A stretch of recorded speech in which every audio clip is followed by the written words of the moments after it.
Bonjour, mesdames et messieurs, et bienvenue à cette rencontre qu'organise la CEI, l'Alliance pour une communauté éducative et inclusive.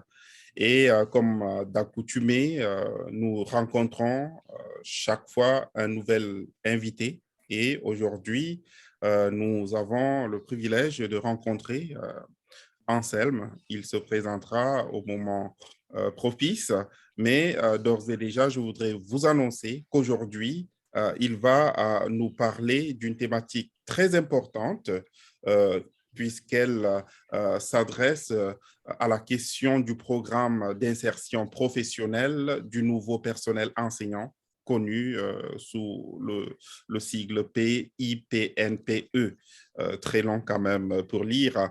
Donc, il s'agira de comprendre comment est-ce qu'on peut aborder cette phase très importante de la profession enseignante.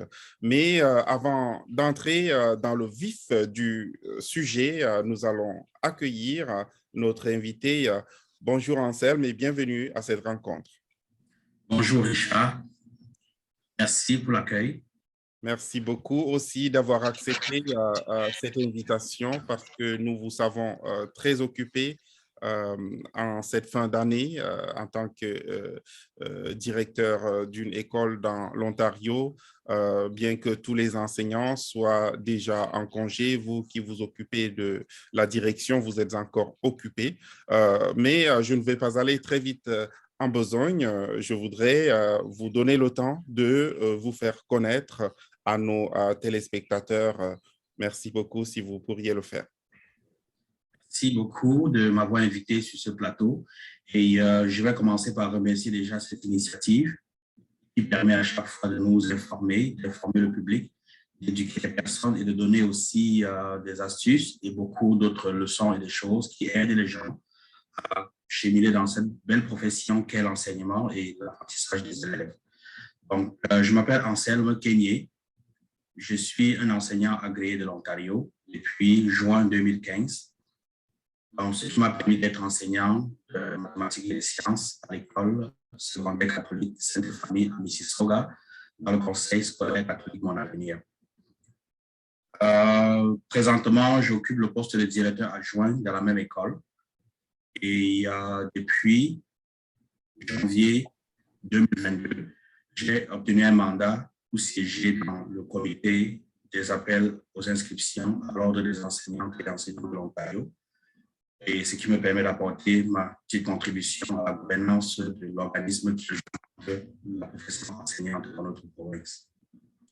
Merci beaucoup, merci beaucoup. Vous avez un parcours très intéressant, commençant depuis votre formation en 2015 et puis cheminant aujourd'hui au niveau de la direction. Ça montre quand même beaucoup d'abnégation, beaucoup d'engagement, mais aussi beaucoup de confiance de la part aussi de l'employeur pour vous donner de l'espace pour mieux le servir. Donc, merci beaucoup. Alors, nous allons donc aller au vif du sujet. Pourriez-vous nous expliquer qu'est-ce qu'on entend par le programme d'insertion professionnelle du nouveau personnel enseignant? Qu'est-ce que c'est? Merci pour la question.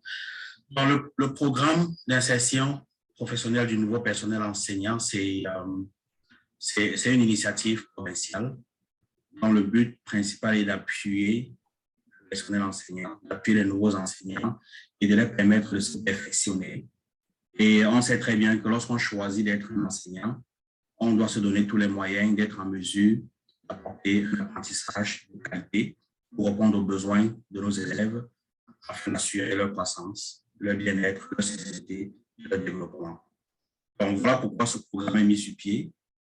Et ça permet surtout, je vais répéter ceci parce que parfois on pense que c'est comme une évaluation qui permet de mettre en échec des personnes, mais c'est là pour appuyer le nouveau personnel enseignant pour lui permettre de se perfectionner davantage. Globalement, c'est ça. Si je peux être plus simple, c'est ça. Merci beaucoup. Donc, c'est justement un programme qui a pour objectif d'amener l'enseignant à se perfectionner. Quels sont les points sur lesquels l'enseignant a besoin de se perfectionner ou de manière globale, quels sont les points dans lesquels les enseignants ont souvent des difficultés et ont besoin de ce perfectionnement? Déjà, je dois dire que ce système d'évaluation, en fait, est un peu plus large, comporte deux volets. Le volet dans le système d'évaluation des enseignants concerne le personnel débutant. Le deuxième volet, c'est pour le personnel chevronné. Donc déjà, c'est très important de comprendre que ce système est mis sur pied pour permettre vraiment, parce qu'à tout moment, lorsqu'on enseigne, ou bien lorsqu'on est responsable de l'apprentissage des élèves, on doit être en mesure de se remettre en question de temps en temps. On doit être ouvert aux rétroactions de savoir est-ce que ma pratique est efficace, est-ce que je peux améliorer. Et nous savons très bien que nous sommes dans un domaine qui est changeant. L'éducation, c'est un domaine qui évolue tous les jours, de par la qualité des apprenants qui est variable. On parle actuellement de la variabilité des apprenants, mais on parle aussi de la variabilité des outils technologiques, des stratégies, de la conception universelle de l'apprentissage, qui sont autant d'éléments qu'on doit toujours penser, se mettre à jour pour être capable de répondre aux besoins d'apprentissage des élèves. Donc, si on comprend ceci dans un contexte global comme ça, on est en mesure d'accepter que l'évaluation fait partie du cheminement de toute personne qui commence une profession et encore plus dans notre profession qui est l'enseignement. Bon, c'est vraiment quelque chose qui fait partie de la progression normale de tout professionnel qui œuvre dans le milieu de l'éducation et de l'enseignement en particulier, parce qu'on est en train de parler dans le cadre de l'enseignement. Donc, ce système, il est très important pour une personne qui débute dans la profession de comprendre d'abord ce système, parce qu'il y a beaucoup d'éléments clés qu'il faut connaître et savoir comment le système va fonctionner, sur combien de temps, quels sont ses droits, quels sont ses devoirs, parce que en tant que nouvel personnel enseignant, on a aussi des responsabilités vis-à-vis de cette évaluation. On n'a pas que des droits, mais on a aussi des responsabilités. Donc, je peux entrer en détail. Je ne sais pas s'il y a des questions qui vont me permettre d'aller plus en détail. Oui, justement, on en a. Très vite, j'aimerais, par exemple, savoir comment se préparer à l'évaluation. Ouais. OK. Donc, comme je disais, l'évaluation, le programme PIPNPE, c'est un processus. Ça veut dire quoi? Ça veut dire que toute personne qui commence doit déjà s'attendre dans les 12 premiers mois où il obtient un poste permanent dans un conseil scolaire financé par les fonds publics de l'Ontario. Il doit s'attendre que dans les 12 premiers mois, il doit être évalué dans le cadre de ce processus. Donc, ce n'est pas la veille de l'observation en salle de classe de cette évaluation proprement dite qu'on se prépare. Dès la rentrée, la direction d'école notifie toute personne qui doit être évaluée, elle sera évaluée pendant l'année. Donc, préparation qui est sur le long terme. Et à ce moment, le nouvel enseignant se voit assigner un mentor. C'est l'une des choses que la direction va faire, c'est qu'il va permettre que le nouvel enseignant ou la nouvelle enseignante ait un mentor qui est généralement une enseignante ou une enseignante chevronnée et de l'expérience qui sera en mesure d'apporter un appui, un accompagnement à la personne qui doit être évaluée pour lui permettre de cheminer vers cette évaluation. Donc ça, c'est le. Deuxièmement, lorsqu'on est notifié qu'on doit être évalué, il y a des étapes. Il y a des étapes. La première étape formelle, après être notifié, c'est ce qu'on appelle les rencontres d'observation. Embuscade, le nouvel enseignant va être invité à une rencontre avec sa direction d'école qui est responsable de l'évaluer pour lui parler de cette observation qui va avoir lieu. Lui dire quels sont les critères d'évaluation, quels sont les énoncés de compétences, les exemples pour s'attendre à toi. Suite à ça, la direction va fixer une date pour l'observation en salle de classe. Et le jour de l'observation, la direction vient faire son observation pendant que l'enseignant enseigne sa leçon, comme d'habitude.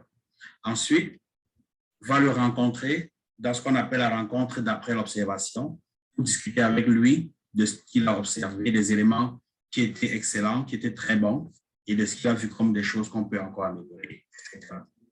Ensuite, à cette rencontre après l'observation, la direction va rédiger un rapport sommatif. Le rapport sommatif, c'est un document officiel dans lequel il y a les énoncés de compétences avec les descripteurs et les observations que la direction a pu observer. Et ce rapport va être soumis au nouvel enseignant qui doit lire et apposer sa signature afin que la direction de l'école puisse envoyer le rapport au conseil scolaire. Le conseil scolaire, à son tour, va envoyer à l'ordre des enseignants pour signifier que la personne évaluée a eu satisfaisant. Intéressant. Toute une longue procédure qui dénote justement de tout le sérieux qu'on met pour assurer une éducation sérieuse des élèves en Ontario. Mais j'aimerais pousser un peu ma curiosité. Ça, c'est dans le cas où c'est favorable. Comment ça se passe-t-il quand ce n'est pas favorable, quand l'enseignant ne réussit pas, ou bien on passe toujours l'évaluation? Et avant d'arriver au résultat possible qu'on peut avoir lorsqu'on est nouvel enseignant, peut-être, je ne sais pas si tu me permets, qu'on essaie peut-être d'aller dans chaque étape. Oui, avec plaisir. On a plusieurs cas de figure qui peuvent arriver. Donc, je dois déjà préciser que le nouvel personnel enseignant dans le cadre du PIPNPE doit avoir 2 évaluations. Et sur ce programme, les 2 évaluations doivent être satisfaisantes. Il doit avoir satisfaisant dans les 2 observations, ce qu'on appelle généralement évaluation. Il doit avoir une note de satisfaisant. Si les 2 évaluations sont satisfaisantes, comme je vous ai dit, la communication est donnée à son employeur qui est le conseil scolaire, et puis l'ordre va mentionner dans son certificat de qualification et de compétences le programme d'insertion du nouveau personnel enseignant et mentionner l'année d'obtention de réussite de ce programme. Depuis 2006, ce programme existe. Toute personne qui le passe doit avoir la mention dans son certificat de l'ordre des enseignants de l'Ontario. Donc, la première observation, si on a un satisfaisant par exemple, et à la deuxième, on a un insatisfaisant, il y a la possibilité de faire une 3e évaluation.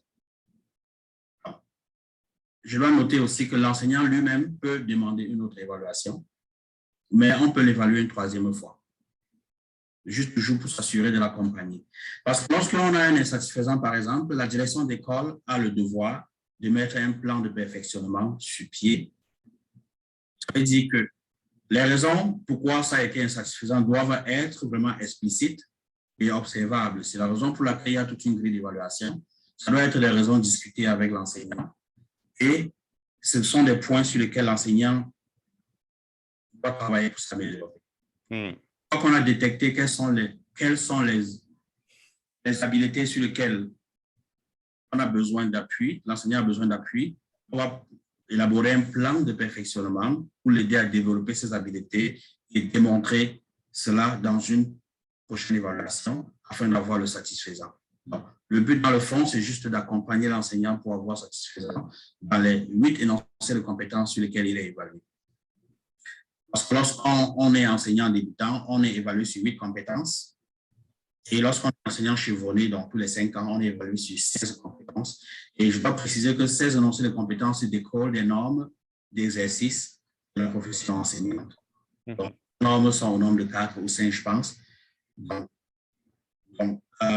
c'est ça, l'engagement auprès des élèves et leur apprentissage, c'est l'une des normes que l'on est évalué.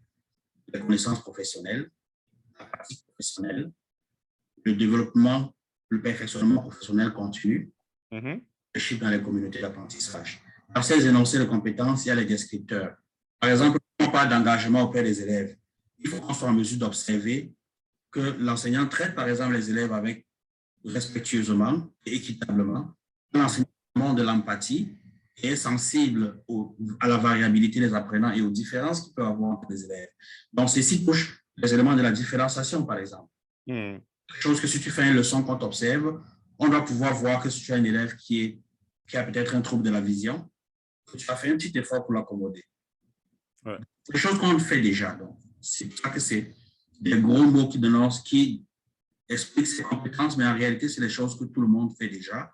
Et il est très important que dès le début, l'enseignant débutant ait ses compétences devant lui Et chaque jour, de discuter avec son mentor à propos de ce qu'il fait en salle de classe et le lien qui existe entre sa pratique en salle de classe et ses compétences, dans le but de travailler ça depuis le mois de septembre jusqu'au jour où il va être observé en salle de classe. Très intéressant. Donc, ce sont des pratiques en réalité habituelles, usuelles. Ce n'est pas juste pour rassurer à nos téléspectateurs, ce n'est pas du papier crayon où on doit bûcher et restituer, mais c'est beaucoup plus sur l'habitude, l'attitude, le comportement de l'enseignant envers ses apprenants, mais aussi de manière globale envers son métier, ses collègues.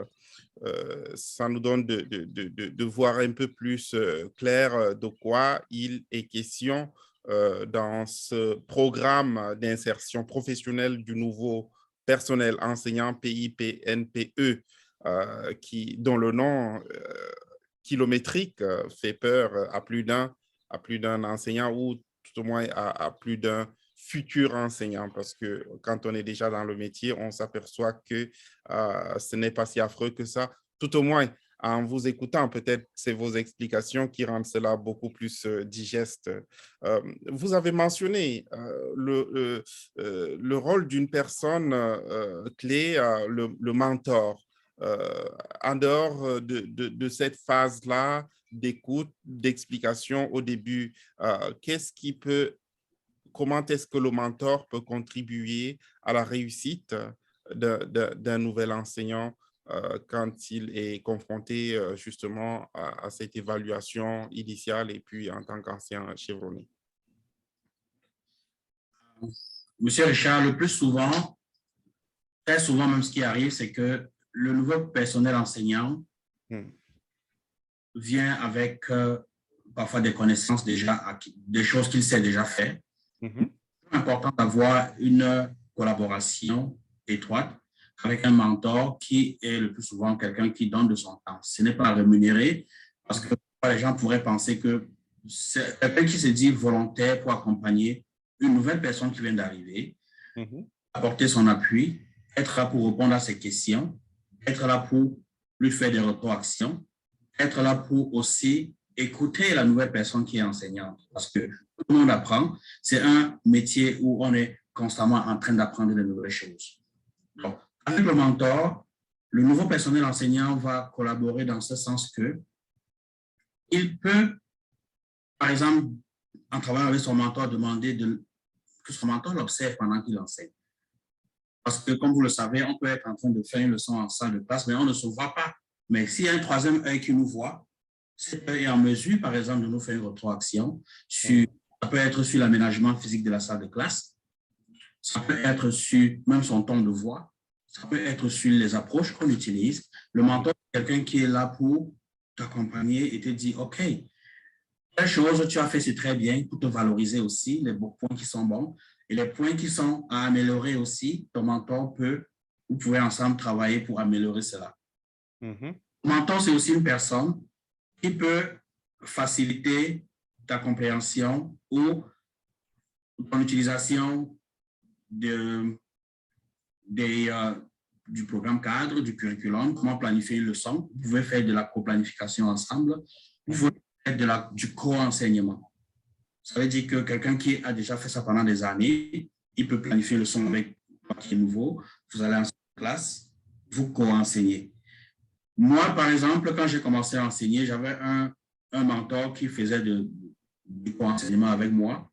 Parce que moi, déjà, je dois peut-être revenir encore sur mes expériences. J'ai eu une formation en enseignement au Cameroun. Donc, j'ai enseigné pendant des années dans notre pays avant d'arriver ici. Mais j'ai senti le besoin d'avoir quelqu'un qui m'aide à enseigner pour que je comprenne les approches qu'il faut utiliser. Je me dis, OK, j'ai été formé, j'ai fait un stage et tout, je vais entrer en salle de classe, je vais enseigner. Il y a une approche qui dépend, qui peut être influencée par la culture, qui peut être influencée par la variabilité, comme je disais tantôt, de nos élèves, qui n'est pas la chose qu'on a vue ailleurs. On a parfois besoin de quelqu'un pour nous dire ce qu'on fait qui est bien et des choses sur lesquelles on va améliorer. C'est en ce sens que le mentor est très, très utile. Le mentor, c'est une personne ressource sur laquelle on peut s'appuyer dans des bons moments, comme dans les moments où on rencontre des défis, afin d'avoir ses conseils, afin de lui poser ses questions, afin d'être mieux préparé lorsqu'on va en salle de classe ou lorsqu'on va même être évalué. Donc, son rôle est vraiment quelque chose de très, très important. Et même jusqu'aujourd'hui, dans la fonction que j'occupe aujourd'hui, j'ai un mentor, j'ai des mentors. C'est toujours très important d'avoir des mentors qui sont des personnes expérimentées. Très intéressant de savoir ce qui se passe derrière les rideaux, parce que nous, on voit seulement la personne en avant, mais on ne sait pas quel est tout le système, toute l'équipe qui la soutient derrière. Et je crois que tout cela renforce le sérieux de ce noble métier qu'est l'enseignement. Et vous avez aussi en plus du rôle du mentor, vous avez évoqué le rôle du directeur ou de la direction de manière globale. Et aujourd'hui, vous êtes justement du côté de la direction. Pourriez-vous nous en dire un peu plus pour savoir comment ça se passe pour accompagner l'enseignant face à son évaluation? C'est-à-dire, qu'est-ce que la direction fait en plus de ce que le mentor fait? On imagine justement que le mentor est là, mais est-ce qu'il y a aussi une responsabilité de la direction ou bien la direction n'est pas impliquée? Bien sûr que la direction est impliquée parce que la direction d'école est d'abord la personne responsable d'effectuer l'évaluation en salle de classe. Donc, la personne qui est aussi impliquée au premier plan. OK. Donc, la direction a pour devoir déjà d'établir un calendrier d'observation parce qu'il arrive parfois qu'une direction, pendant une année scolaire, a plusieurs personnes à évaluer. Les années, nous avions eu près de 30 enseignants à évaluer pendant l'année. Donc, ça prend de s'organiser à établir un calendrier qui accommode tout le monde parce que c'est vrai qu'on peut fixer juste une date, mais c'est très important de consulter l'enseignant, de lui proposer des dates afin qu'il choisisse une date qui va aussi être favorable à lui ou à elle. Ensuite, la direction a aussi pour devoir, a aussi pour rôle la direction apporte son appui en trouvant déjà le mentor pour la personne. Et ensuite, la direction va coordonner tout ce qui se passe avec le mentor. La personne évalue aussi le droit de poser des questions à la direction, de lui poser des questions en ce qui concerne les critères sur lesquels il va être évalué. En ce moment, la direction doit lui expliquer les critères, peut même lui prendre des exemples pour qu'il comprenne vraiment. Lorsqu'on parle de communication avec les collègues ou les parents, c'est quelque chose qu'on va observer. En quoi ça concerne? Quel est l'exemple d'une communication correcte lorsqu'on est un enseignant? Donc, ça veut dire que la direction est là pour répondre aussi à ce genre de questions. Parce qu'il y a des questions que le mentor peut peut-être ne pas répondre. Dans ce cas, on se replie sur la direction. Le plus simple et le plus mieux de s'appuyer sur la personne qui va t'évaluer pour comprendre comment le processus va s'effectuer. La direction supervise le tout en dessous, est responsable de préparer la personne qui a enseigné, qui va être évaluée jusqu'à l'évaluation. Elle va aussi s'occuper de faire des rencontres préalables, des rencontres d'après l'évaluation, de rédiger le rapport sommatif et de discuter avec la personne évaluée de ce rapport sommatif pour qu'elle comprenne les implications. Et ça aussi, c'est en conformité avec des lois, parce que l'évaluation est dans la loi sur l'éducation et elle doit respecter aussi les limites de temps, parce que ce n'est pas au mois de novembre qu'on va annoncer à quelqu'un qu'on va évaluer en décembre. Donc, dès la rentrée en septembre, je crois que c'est un délai de 20 jours qui doit être notifié. C'est aussi ce que la personne évaluée doit savoir. Et après avoir observé en salle de classe aussi, il y a un délai de 20 jours pour produire le rapport sommatif. Et lorsque le rapport est remis à la personne enseignée, elle a 5 jours pour accuser réception. Parce que la personne qui est évaluée peut aussi dire non, je n'accepte pas la note que tu m'as attribuée. Parce que la direction est responsable d'attribuer la note et d'expliquer. Le rôle est vraiment global. Elle s'occupe de tout ça, de tout le processus. Et elle est redevable à son conseil scolaire, qui est l'employeur, d'avoir effectué ces évaluations et de rendre compte. L'un des rôles aussi très important et indispensable, qui fait même partie de l'essence même du perfectionnement professionnel qui est en dessous de l'évaluation du du nouveau personnel enseignant, la direction est responsable d'élaborer un plan de perfectionnement. OK. Ça veut dire que si on observe un nouvel enseignant et qu'on trouve qu'il y a beaucoup de points à améliorer, établir un plan, c'est écrit, ce n'est pas juste des paroles que, écoute, tu dois mettre la technologie dans ton enseignement, non. Il faut un plan dans un cycle d'amélioration. Parce qu'un plan, c'est avec des étapes. Et en discutant avec la personne évaluée, ce plan est établi, il respecte le plan. Après, on le réobserve encore pour voir si les éléments sur lesquels il devait travailler ont eu de l'amélioration. Donc, la direction aide vraiment la personne évaluée à cheminer vers une évaluation avec succès. Contrairement à ce que certains pensent souvent, aucune direction ou aucun membre de l'administration scolaire n'a un profit de faire échouer un enseignant dans une évaluation du rendement. Le but est vraiment d'améliorer comme on dit souvent, que le but de l'évaluation des élèves, c'est d'améliorer leur rendement. Le but de l'évaluation chez le membre du personnel nouveau, c'est d'améliorer, de le faire cheminer, d'améliorer, de le perfectionner. Et en fin de compte, ce qu'on veut, c'est le rehaussement de l'apprentissage des élèves. Parce que c'est ça qui est l'élément clé. Donc, pas de crainte à se faire. Pas de crainte à se faire. C'est vraiment d'être ouvert d'esprit, de savoir déjà dès le début qu'on va être évalué et de prendre les mesures nécessaires pour communiquer avec son mentor, poser des questions et afin de pouvoir être vraiment préparé et outillé. Okay. Merci beaucoup. Merci. Nous cheminons déjà vers la fin de cette rencontre. Est-ce que vous avez un dernier mot à l'endroit de vos futurs collègues ou à l'endroit de tout éventuel téléspectateur qui serait intéressé par la profession d'enseignant? Oui, merci de me donner cette opportunité. Mais si j'avais quelque chose à dire à toute personne qui est intéressée à enseigner, c'est que c'est beau. Il n'y a aucune crainte. Nous sommes dans un processus d'apprentissage continu, tout le monde. Il n'y a pas de personne parfaite dans ce domaine. Nous avons ensemble le but de faire apprendre les élèves et de les faire réussir pour être des membres actifs de la société canadienne. Alors, on doit être ouvert d'esprit pour apprendre davantage et se laisser guider lorsqu'on est nouveau. Merci beaucoup, Monsieur Anselme, pour votre temps.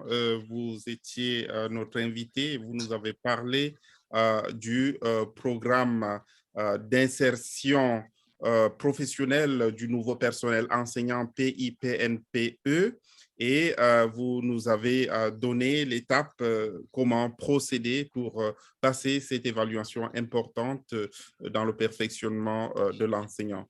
Merci beaucoup. Merci aussi à nos téléspectateurs qui ont pris leur temps pour nous suivre. Nous vous disons merci au nom de l'ACEI ainsi que de tous ceux qui travaillent dans l'arrière-plan pour vous faire parvenir cette émission. Merci beaucoup.